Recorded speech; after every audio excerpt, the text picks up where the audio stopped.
Assalamualaikum Sobat Football United. Ringan amatiran ala gue. Semoga semuanya sehat-sehat selalu, sehat-sehat sekeluarga, dilindungi oleh Allah semuanya sekeluarga. Oke. Eh jadi di beberapa konten sebelumnya kan gue bahas nih ya terkait dengan kebijakan-kebijakan langkah-langkah yang dilakukan oleh Ineos dari Sir Jim Ratcliffe, co-owner dari Manchester United yang memang memegang sisi football operasional dari Manchester United, dan ini ternyata juga apa ya, ada banyak hal lah ya, ada banyak aspek yang terlibat di situ yang harus mereka urus juga, bukan hanya terkait dengan performa di atas lapangan, tapi juga terutama situasi keuangan dari Manchester United yang ternyata memang langkah-langkah yang dilakukan itu menurut gua tidak populer dan juga ekstrim. Dimulai dari misalnya melakukan pemutusan hubungan kerja, banyak sekali pegawai klub Manchester United, ada yang mengatakan ini efisiensi, ada juga yang membandingkan dengan misalnya ukuran dengan klub-klub lain ya, jumlah pegawainya dan lain-lain. Mungkin ada, atau bukan mungkin, kalau menurut gua ya, memang ada semacam kayak salah urus dari periode Glazer. Tapi bagaimana langkah yang diambil menurut gue ini juga sangat ekstrim. Melakukan pemutusan hubungan kerja, dan ya kebijakan-kebijakan lainnya juga. Salah satunya yang menurut gue juga cukup ekstrim yaitu adalah menaikkan ya, menaikkan harga tiket. Jadi memang ada banyak hal-hal yang dilakukan oleh Ineos ini yang seperti gue katakan tadi tidak populer. Memutus kontrak ambassador dari Sir Alex Ferguson, menurunkan gaji dari ambassador lainnya. Jadi ada banyak hal. Nah, Jamie Jackson, salah satu jurnalis yang sebenarnya gue tidak begitu suka ya dengan Jamie Jackson ini, tapi dia memberikan informasi yang menurut gua menarik nih dari sisi lain ya. Jadi kemarin beberapa episode video di Football United nih dari sisi apa ya, bagaimana kebijakan-kebijakan itu dinilai oleh media, oleh fans. Nah, kali ini dari sisi Sir Jim Ratcliffe. Sir Jim Ratcliffe mengatakan kalau dia mengerti, nih gua kutip dari Jamie Jackson sekali lagi ya, yang gua ambil dari Center Devils. Sir Jim Ratcliffe ini mengerti kalau keputusannya di Manchester United ini tidak populer. Tapi dia merasa ada kekurangan ya dari perhatian dari luar terkait gambaran seutuhnya dari situasi di Manchester United. Oke, gua ingin ke yang selanjutnya dulu sebelum gua tanggapin seperti biasa. Dan sumber di Manchester United mengatakan ya, klub bisa jadi tanpa situasi atau tidak punya uang kalau saja 240 juta pounds tidak disuntikkan oleh Sir Jim Ratcliffe, di mana 80 juta yang merupakan pembayaran final ini telah dilakukan di bulan Desember dan kepemilikannya akhirnya meningkat ke 27,7%. Bagaimana kalau situasi keuangan dari Manchester United ini bisa saja menjadi sangat berbahaya tanpa suntikan dana dari Sir Jim Ratcliffe. Sir Jim Ratcliffe juga percaya keputusannya untuk memotong pekerjaan atau melakukan pemecatan terhadap 200 lebih di Manchester United ini diperlukan untuk membangun atau membantu situasi klub. Dia juga mengatakan ya bahwa dia memiliki pilihan yang sedikit terkait dengan situasi kesulitan di Manchester United, di mana Manchester United ini memiliki kerugian dengan angka 300 juta pounds dalam 3 tahun terakhir, tapi sangat percaya diri kalau yang dilakukan saat ini bisa mengarahkan klub menjadi mendapatkan profit ya, artinya mendapatkan keuntungan dengan sisi persaingan atau kompetitif yang tinggi dalam 2 tahun. Oke, jadi tentu saja artikel ini cukup panjang, tapi inti-intinya tadi sudah disebutkan oleh Jamie Jackson ya.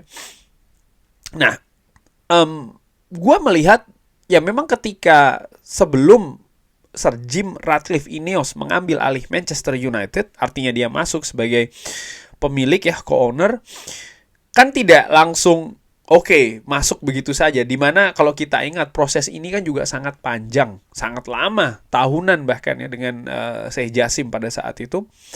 Dimana memang data-data keuangan ini kan juga dibeberkan, dibuka kepada calon pembeli atau calon investor ke Manchester United oleh pihak Glazer pada saat itu. Dan menurut gua hal-hal yang harus ataupun hal-hal keadaan keuangan dan lain-lain ini kan sudah sangat terbuka. Dan ketika mereka menyanggupi, mereka tentu saja juga namanya pebisnis ya, kan ada juga resiko yang harus mereka tanggung. Menurut gue seperti itu, termasuk juga keadaan kerugian Manchester United, lalu juga angka hutang dari Manchester United yang sangat tinggi, lalu juga bagaimana sikap dari Glazer yang tidak ingin ada investasi dan lain-lain. Jadi menurut gue tidak bisa hanya dilihat sebagai Sir Jim Ratcliffe ini pendukung dari Manchester United, maka dia akan melakukan segalanya. Enggak, karena bagaimanapun juga dia seorang pebisnis. Jadi menurut gua, maksud gua adalah bahwa langkah-langkah yang diambil, langkah-langkah yang ditempuh oleh Sir Jim Ratcliffe dengan Ineosnya ini adalah ya lebih banyak ke langkah-langkah bisnis. Menurut gua seperti itu. Tentu saja bumbu sebagai dia merupakan fans Manchester United, bahkan fans dari kecil ya, menurut gue ini ya merupakan sebuah bumbu saja seperti itu. Dan mengenai situasi saat ini yang sebelumnya juga dikabarkan bahwa langkah-langkah penghematan ini, efisiensi ini diambil juga untuk operasional klub, dan menurut gue ini mengagetkan, bahkan dikaitkan juga dengan situasi kegiatan di bursa transfer yang menurut gue harusnya tidak sampai seperti itu. Dan kalau ini yang terjadi, maka dari apa yang diinformasikan, gua menyimpulkan sementara bahwa memang situasi keuangan dari Manchester United ini sudah sangat mengkhawatirkan. Itu satu. Jadi situasi keuangan dari Manchester United ini sangat mengkhawatirkan. Nomor 2, walaupun tadi disebutkan bahwa ada suntikan dana yang dilakukan oleh Sir Jim Ratcliffe, tapi kalau dilihat dari angka kerugian misalnya, dan juga angka hutang dari Manchester United yang sangat besar sekali, atau sumber dana dari Ineos ini nampaknya juga bukannya tanpa batasan. Bahasa gue seperti itu ya, bukannya tanpa batasan, ada batasnya juga. Lalu nomor 3, bagaimana rencana terkait dengan Manchester United ini juga rencana yang sebenarnya luar biasa, sangat bagus. Tapi di sisi lain, dengan situasi banyaknya keterbatasan yang dilakukan, terutama dari situasi finansial oleh Ineos, ini membuat gua khawatir, bukan ragu, lebih ke khawatir. Apakah memang proyek misalnya membangun stadion yang akan menelan dana sangat besar itu, dan tentu saja memiliki impact yang akan sangat besar juga ya.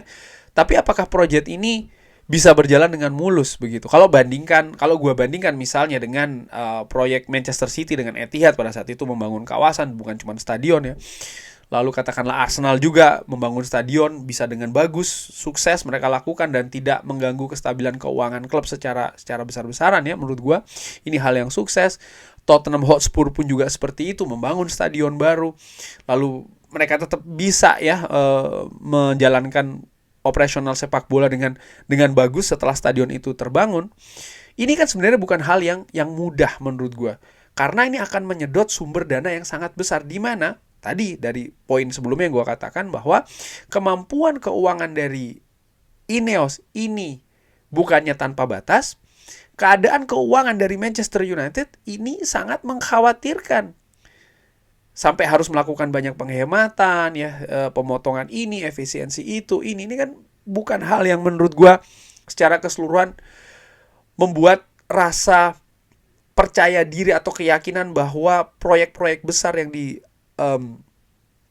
direncanakan atau bahkan akan dilakukan ini kan bisa berjalan dengan bagus. Harapan gue pun seperti itu. Tapi ya menyisakan keraguan sih bagi gue secara ringan amatiran dengan melihat situasi-situasi seperti ini. Dan dari hal itu semua, maka menurut gue hal yang sangat bisa diandalkan dari Ineos dengan situasi keuangan Manchester United yang ternyata buruk, ada dana yang terbatas, keinginan cita-cita katakanlah seperti itu ya di Manchester United dengan proyek-proyek ini sangat besar, maka yang bisa diandalkan menurut gua poin terakhir ini. Apa itu? Manajemen, pengaturan. Bagaimana mereka bekerja, bagaimana mereka mencari solusi, bagaimana mereka berkreasi menjalankan klub ini sehingga secara operasional klub ini bisa tetap sehat. Hutang bisa turun. Lalu kerugian bisa turun. Lalu proyek-proyek yang direncanakan bisa terus jalan. Paling tidak dari seperti itu. Dan efek selanjutnya ya bagaimana tim ini bisa berkembang, menang di pertandingan-pertandingan, performanya bagus, kan turunannya seperti itu.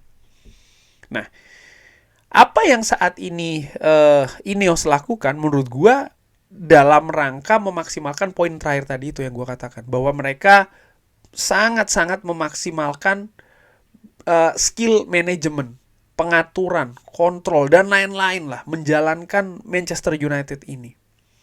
Di mana langkah awal memang sangat ekstrim sekali. Dan kalau gue bandingkan dengan misalnya perusahaan-perusahaan lain ya, yang kurang lebih kalau gue ikuti, misalnya ada akuisisi perusahaan oleh pemilik baru, di mana perusahaan sebelumnya ini banyak istilahnya bleeding ya, ataupun berdarah-darah keuangannya.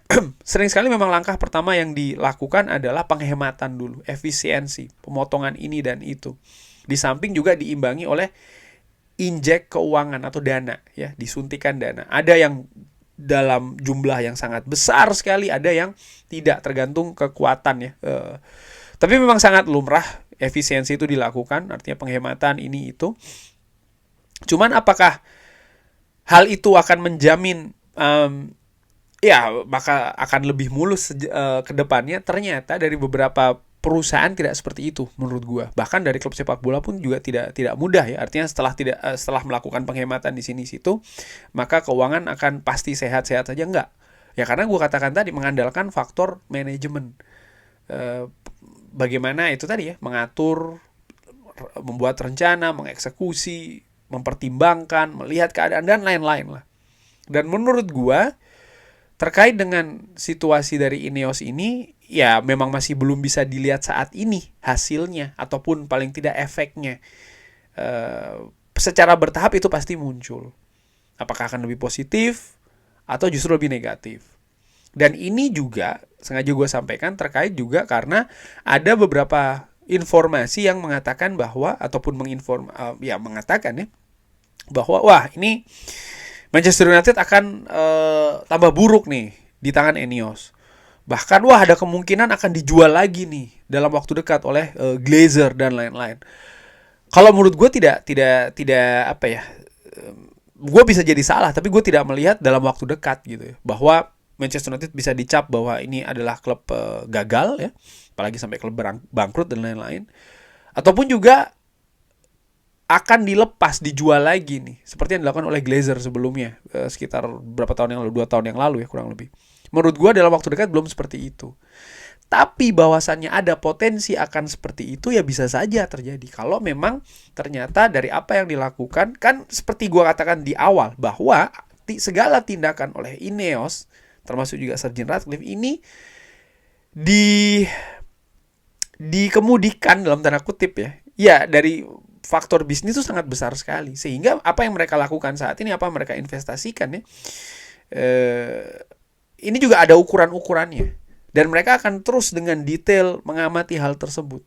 Dan kalau memang ini pergerakan situasi keuangan dari Manchester United ternyata justru mengarah tambah buruk, ya akan ada aksi-aksi lainnya, akan ada situasi-situasi lainnya yang akan dihadapi. Tapi sebaliknya, kalau ternyata menunjukkan hasil yang bagus, ya ini akan terus berlanjut sih menurut gue. Dan mudah-mudahan dengan situasi saat ini ya, harapan gue secara ringan amatiran ini akan mengarah ke sesuatu yang lebih bagus. Karena dengan bagusnya pengelolaan Manchester United, performa tim di atas lapangan, hasil juga ini akan mengikuti, biasanya seperti itu. Dan itu butuh waktu sih untuk mengamati. Tapi waktu itu nampaknya juga tidak dari apa yang gue biasa ketahui ya, terkait dengan ya situasi di perusahaan atau seperti apa, biasanya tidak membutuhkan waktu yang panjang gitu untuk mengetahui bahwa oke, sekarang trennya ini sudah lebih bagus atau tidak gitu. Mungkin kalau dari Manchester United bisa dilihat dari laporan keuangan kali ya. Selanjutnya biasanya per quarter yang biasanya juga diumumkan di media. Kurang lebih seperti itu.